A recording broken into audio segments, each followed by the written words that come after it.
wondering from your perspective what that means and what that will look like, how different it would be or not be based on the first 6 games. Well, every game plan is different. So you have to go into a game plan understanding what teams, what offenses are trying to present to you, and just put yourselves in the best position possible. So every week it varies. Like last week, that probably was the most that we were able to get into the receivers up in the receivers' faces. And that's something that we can build on. Maybe you'll see more of it, maybe you won't.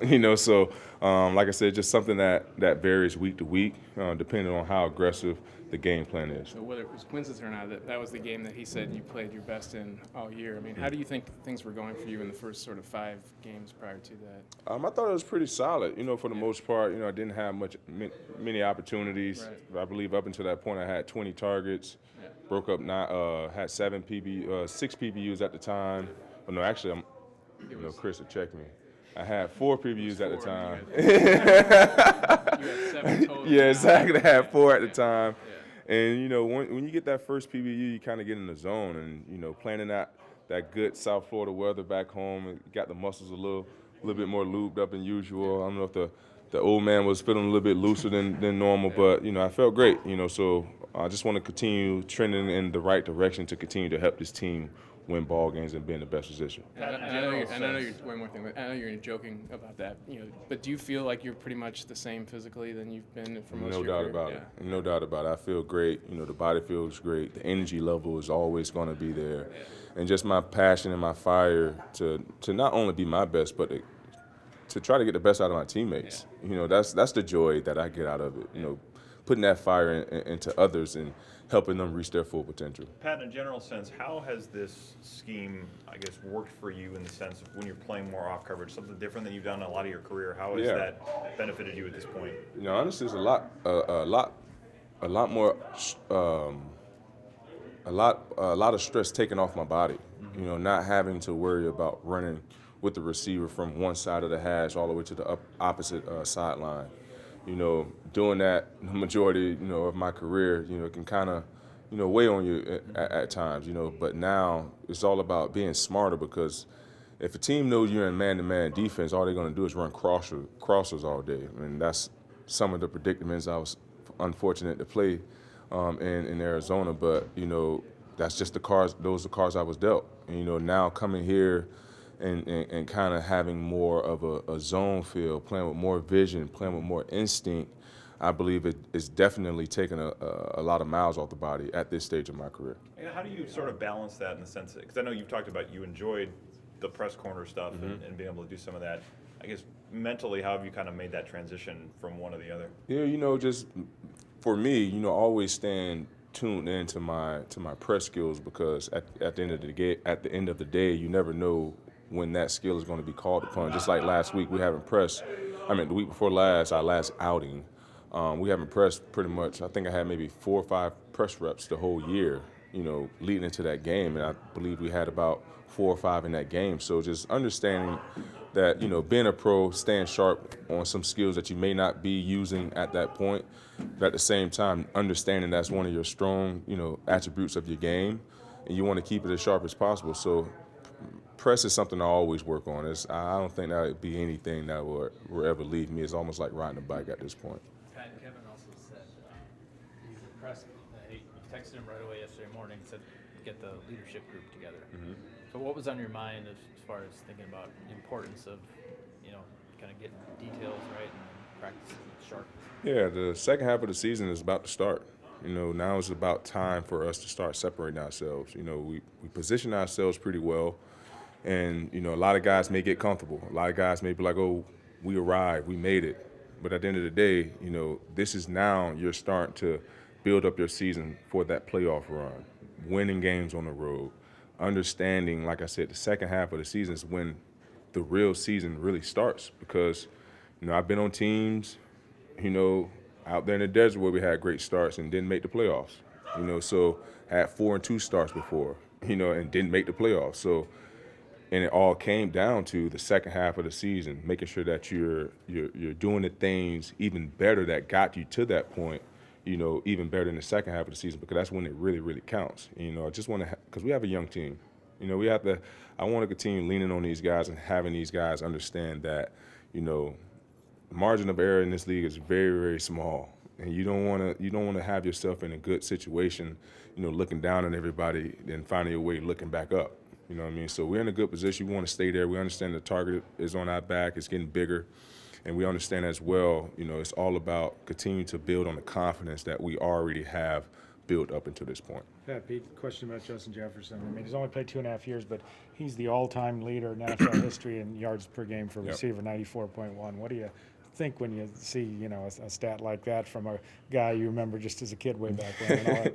Yeah, man, just very special. You know, just super proud of, you know, the strides he's been taking, you know, throughout his NFL career. You know, the people he's surrounded himself around. Just a true pro, and just anytime you see guys coming into the league with those mannerisms, you know, that maturity level, that focus, you know, good things tend to happen to those guys. You know, and I just can't wait to continue to see his growth. You know what I mean, and just to see, you know, how his teammates love him, you know, how the community loves him, and it's not going to his head is monumental.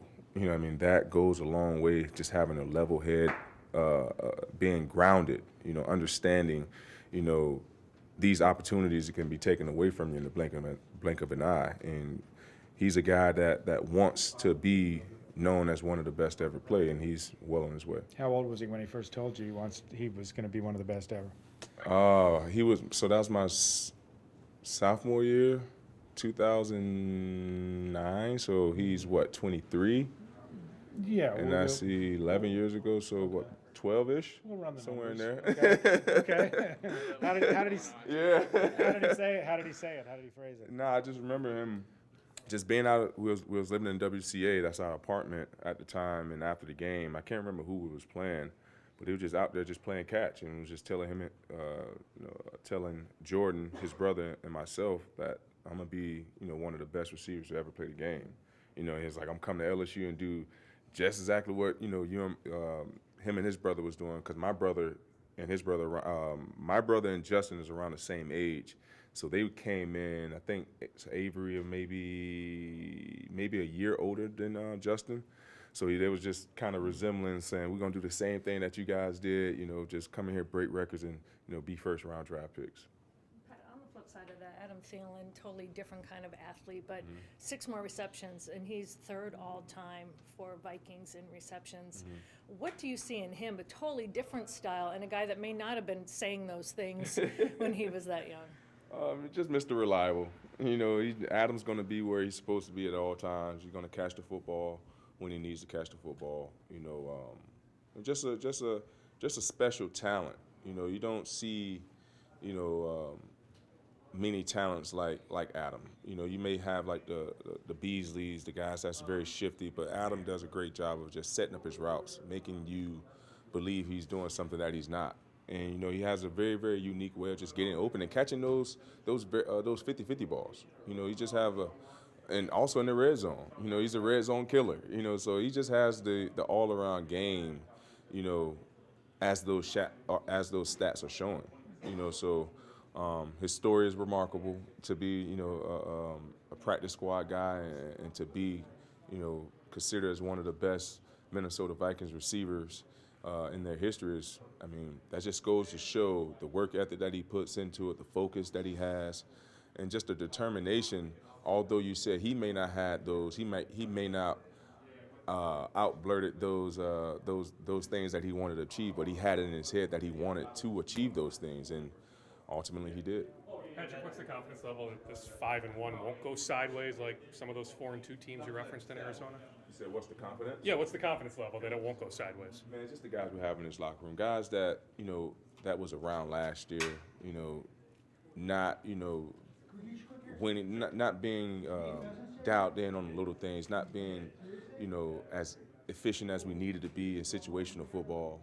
You know, so guys are really taking heed of that, and we understand that, like I talked about, the margin of error is very, very small, and we got a taste of that last year, and we don't want to have that feeling again. And having the guys who went through that, each and every week we step on the field, that's on our mind. You know, not having no laps, not making sure that we've cleaned up the mistakes that hinder us last year from being a good football team. And thus far, we've been trusting the process. And what I want us to do is continue to trust the process and don't veer off from it. Pat, they used DeAndre at the slot a little bit on Thursday night. Was that surprising to you to see? And do you have conversations with Chandon and with Cam as well about what it's like going against him? Yeah, we have talks, great dialogue throughout the week, obviously watching film together.